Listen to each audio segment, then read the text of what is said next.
Bonjour et bon retour dans Super France. Nous sommes toujours au château de Flaugergues, c'est l'étape Montpellier-Rennes. Je suis vraiment heureux de recevoir François ce matin. Cher monsieur, vous étiez là à l'étape, en tout cas à la session des élus.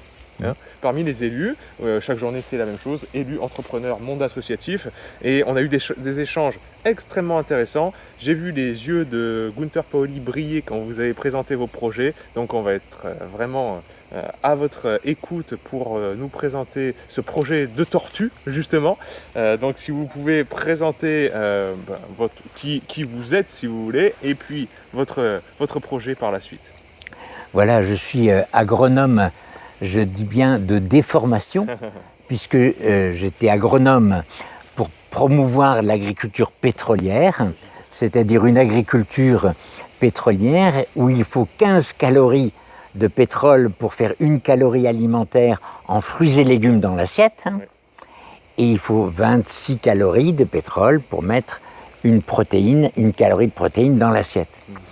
Et comme je suis retraité à Périac-de-Mer, dans la Narbonnaise, pour connaître les gens, j'ai fait un jardin partagé, un jardin de cocagne. J'étais il y a très longtemps à l'origine des jardins de cocagne avec Guy Henkel, et au bout de 2 ans, les tomates pas plus grosses que ça, parce que salinisation des terres. Et c'est là qu'on a décidé de créer l'association Paysans Terre-Mer, avec comme slogan « Si la mer vient à nous », salinisation, plus possibilité de produire quoi que ce soit, et ben allons vers la mer. Et c'est là qu'on a imaginé un prototype qu'on appelle tortue maraîchère flottante, qui fait 6 mètres sur 10 mètres, 60 mètres carrés. Et c'est un jardin flottant, mais qui a 0 pétrole en intrants, ni engrais qui détruisent les sols, ni pesticides qui nuisent à notre santé, donc qui produit des légumes sans intrants pétroliers et qui économise 85% d'eau douce.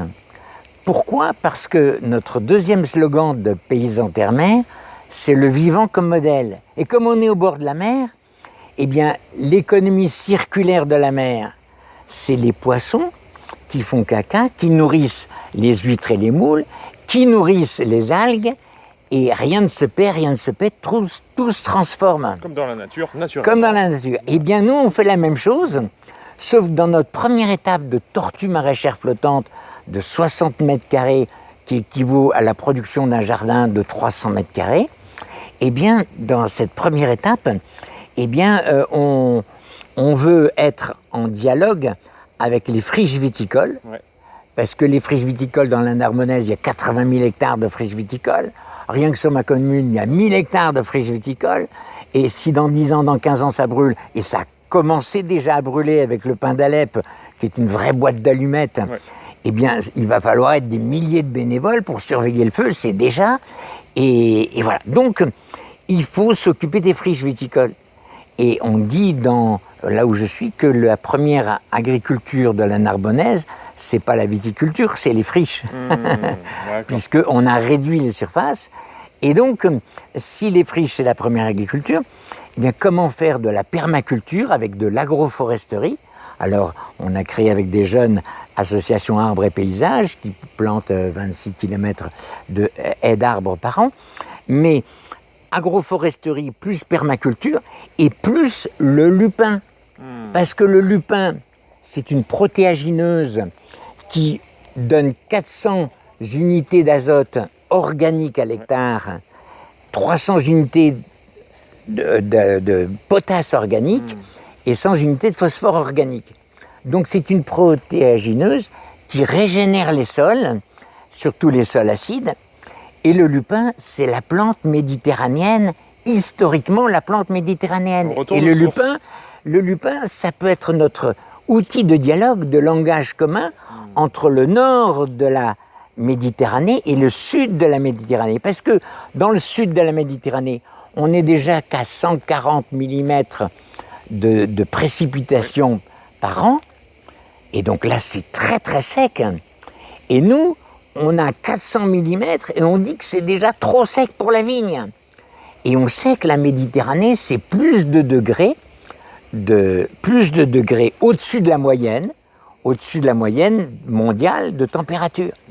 Donc si on a une asymétrie démographique, les jeunes de l'autre côté de la Méditerranée, un tiers des jeunes ont entre 15 et 25 ans. Ils ne viendront pas avec des trafics pour se noyer au milieu de la Méditerranée. Je fais confiance à ces jeunes, ils sauront venir sans se noyer, ça c'est clair.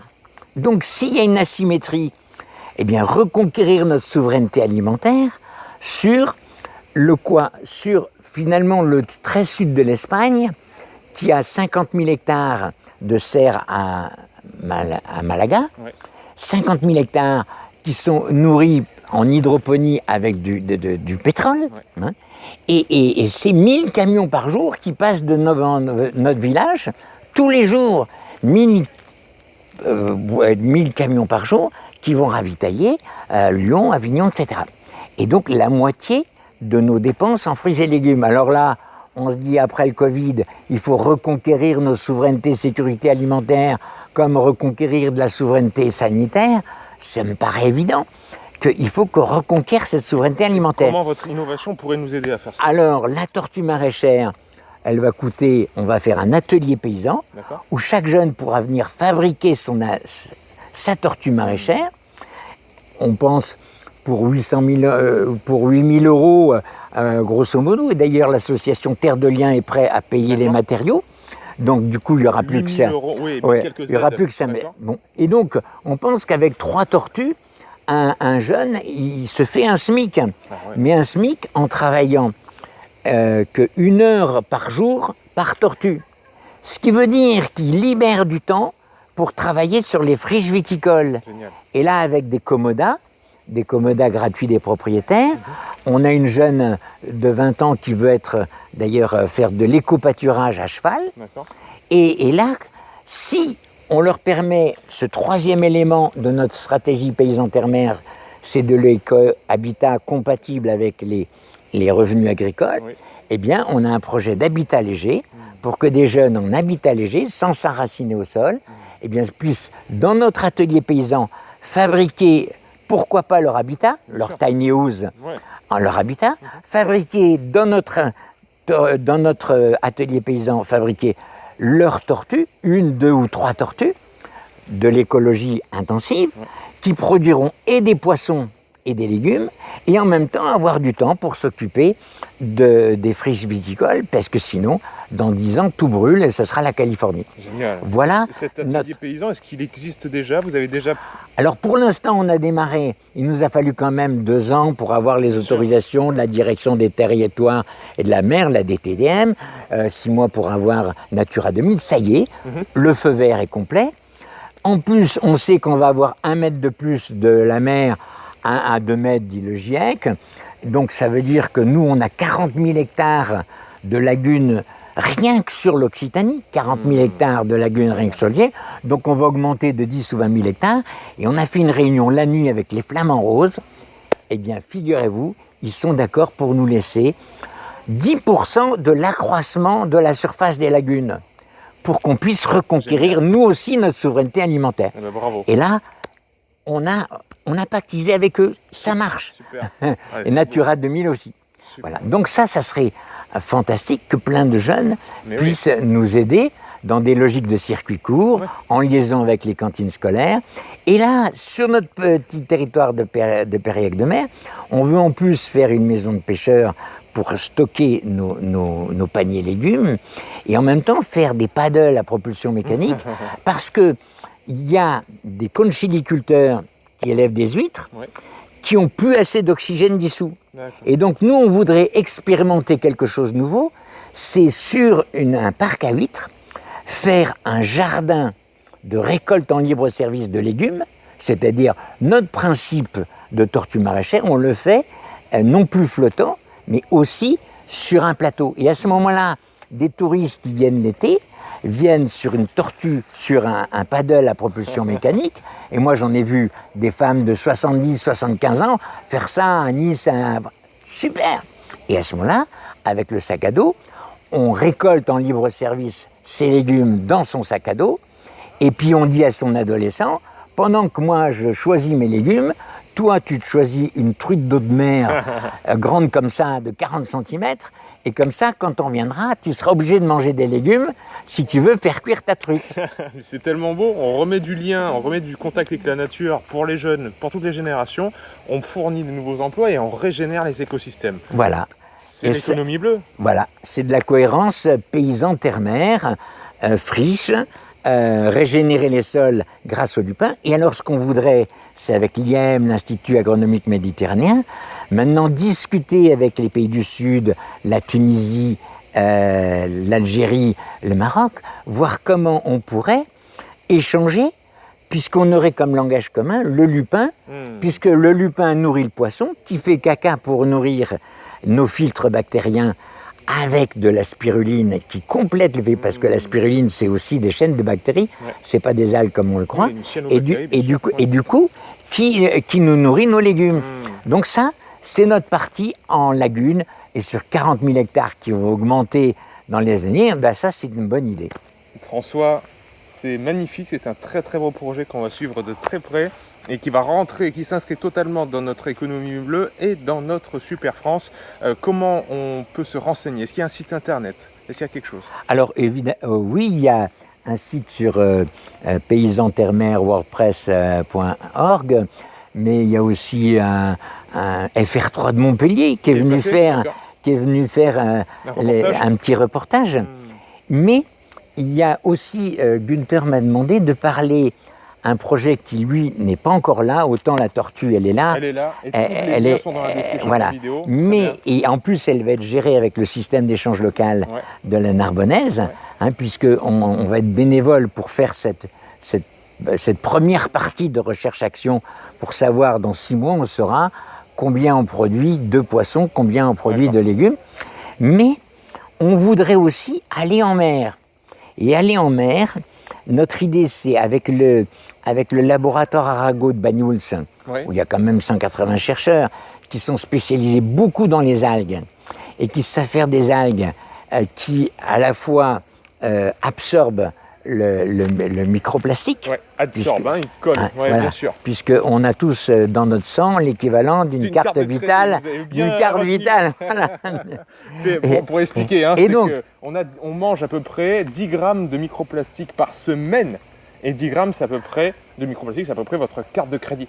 Donc, ça fait réfléchir. Alors, notre rêve, c'est peut-être agressant, puisqu'il y a une concession qui pourrait bien le faire, s'associer avec des ostréiculteurs qui ne pourront plus garder leurs huîtres pendant les 3-4 mois d'été, parce que l'intérêt du réchauffement climatique, eh bien, il faut bien qu'il y ait un avantage au réchauffement climatique. Et c'est que la température de l'eau, elle a augmenté de 3 degrés. Autrefois, il y a 20 ans, avec des chercheurs, on était allé en Martinique pour élever des poissons, pour aller chercher ces 3 degrés. Maintenant, ils sont là, grâce au réchauffement climatique. Alors, il ne faut pas prendre que les inconvénients d'inondation, d'incendie. Il faut aussi prendre les avantages du réchauffement climatique. Tirer des bénéfices, bien sûr. Donc, 3 degrés de plus à 3 ou 4 kilomètres de la côte, c'est génial. Alors, on veut faire un ludion flottant. Ce ludion flottant, entouré d'un premier cercle de poissons qu'on va nourrir avec nos lupins sur les terracides pour régénérer les terracides, ou avec du chanvre sur les terres calcaires, comme sur Montcausse des Cévennes. Et donc, le poisson mangeant ou chanvre ou lupin ou les deux à la fois, eh bien, va nourrir les coquillages qu'on va mettre en deuxième cercle de notre ferme permacole. Et ce deuxième cercle va nourrir le troisième cercle qui va être les algues. Et là, on pense à 3 types d'algues, des algues alimentaires dans une première couche, ensuite des algues qui pourraient servir de fourrage, et ensuite les troisièmes algues, genre kelp, qui vont capter les microplastiques. Et comme ça, on sera à l'abri des prédateurs extérieurs, parce qu'en mer, ça rigole pas. Donc si on a 3 couches d'algues pour être à l'abri des prédateurs extérieurs, et bien à ce moment-là, on aura ce que les chercheurs appellent de l'aquaculture intégrée multitrophique. Les chercheurs, ils ont toujours des mots très compliqués pour dire des choses simples et qui se font depuis des centaines de millions d'années dans la mer. C'est ça, c'est la nature, tout simplement. Voilà. Donc, on est en pleine économie circulaire en mer. Et là, pour l'instant, on est en étang avec nos tortues maraîchères flottantes pour requalifier les friches, pour trouver des éco-habitats adaptés, parce que quand même, ça coûte cher un loyer sur le littoral. Et donc, pour faire une cohérence et devenir des paysans terre-mer. Merci François, c'était magnifique, un magnifique exposé de ces deux initiatives. Vous pouvez retrouver en lien de cette description si vous voulez plus d'informations. Encore une fois, merci et à très vite. Et moi, je remercie les premiers à nous avoir aidés financièrement. C'est pas l'Europe, parce elle a bien voulu nous concéder 30 000 euros, mais on ne peut pas les avoir parce que les banques ne suivent pas. D'accord. Donc, ça y est. Donc, on sait qu'on ne les aura pas. Et pour l'instant, je remercie, c'est tous les lycéens de Narbonne qui nous ont donné un chèque de 500 euros. Et notre tortue maraîchère, elle est faite en premier avec des matériaux payés avec le chèque des lycéens. Magnifique. Et ça, en 2 ans. Alors, quand on dit que...